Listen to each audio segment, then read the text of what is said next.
All right, ladies and gentlemen, boys and girls, welcome back. It is Dave. It is the Real Music Observer, observing real music in real time for real people just like you and just like me.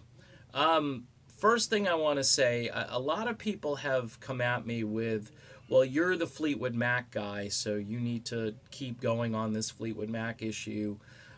Fleetwood Mac right now is on a break. They don't start touring again until the end of January. You've got a lot of senior citizens in the band, let's just be honest, and they get a well deserved break. Even the 68-year-old Mike Campbell and the 60-year-old Neil Finn, who I guess is the youngest guy in the group, they needed some time to recoup and to recharge their batteries. My history with Fleetwood Mac basically starts at the White Fleetwood Mac album and ends at Behind the Mask. I was in radio when Behind the Mask came out, so we were playing that. And is it a good album without Lindsay? Yeah, it's not bad. There's some pretty good cuts on there. I think at that point, Christine McVie had taken the band and just kind of put them all on her shoulders. Plus the singles and the other tunes that were coming out from that greatest hits compilation, that was all really Christine McVie. That was, I think, her apex in the group, because without Lindsay and with Stevie really not being all that creative in the songwriting area, I think she was really shining through. But in any event, I'm getting a lot of this, well, you need to really keep hammering this, and I've hammered the crap out of it. Now, because I'm objective and this channel isn't about just, one angle, when this news first came out, I was almost positive about the breakup. And I'll tell you why. Because I had heard a bunch of stuff and read a bunch of stuff about, an abusive relationship. And if that is the case, then first of all, this should have happened years ago. Secondly, it shouldn't be a third party that talks about abuse. It should be Stevie. She should be out there saying, this is the real reason that I've decided to cut ties with Lindsay. But then you've got this email that Lindsay presented from Christine McVie saying that, hey, maybe she's having some regrets and so forth.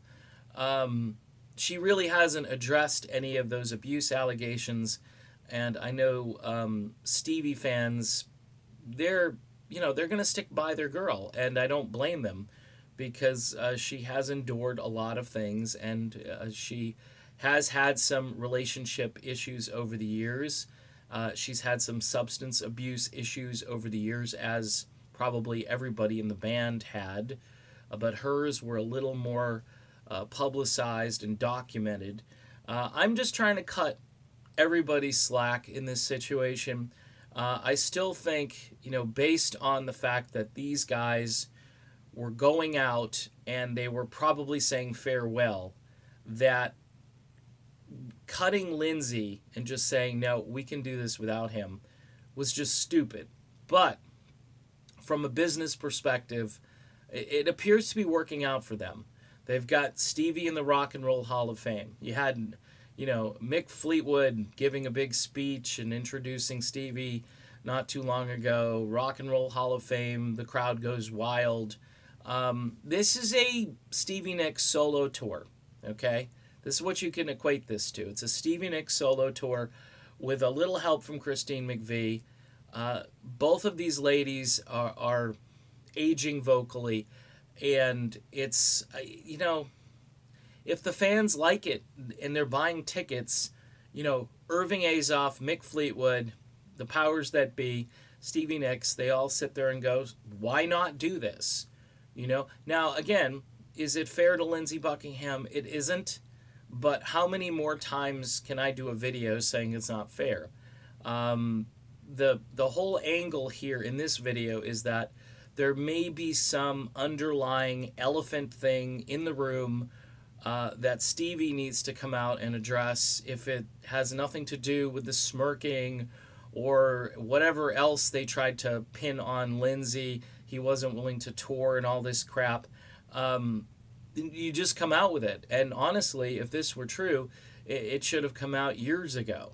I mean, when Lindsay comes back to the group time and time again and gives his his music to the group, and the music gets recorded and becomes a Fleetwood Mac album. Last year it was close with the Christine McVie project.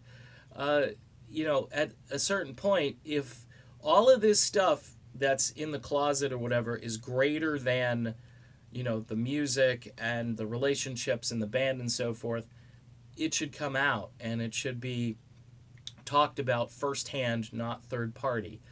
So that's kind of where I'm at on this Fleetwood Mac thing. It's not as if I'm completely not going to talk about it anymore. But the folks that keep egging me on to say more nasty things about Stevie or Mick Fleetwood or whatever, I get it. I get that you're angry. That's what Facebook groups are for. That's what you can do online. You can go on Twitter and throw your barbs out there, and I'll probably like your comments. But as far as just doing video after video about how bad Stevie Nicks is as a person or how bad Mick Fleetwood is, it's not productive. After a while, you feel dirty. You feel like you need a shower, and so that's where I'm at. But hey, feel free. If you want to do the hate on Fleetwood Mac channel, I think you might actually get quite a few subscribers. It's a worthy enterprise right now. For real fans of Fleetwood Mac music, what you ought to do is check out Rumors of Fleetwood Mac. They are amazing. They keep uploading videos. They just did, I think, World Turning yesterday, and it's phenomenal. It's fantastic. It sounds better than the current version of Fleetwood Mac. Trust me. Go listen. All right, done. Be back soon.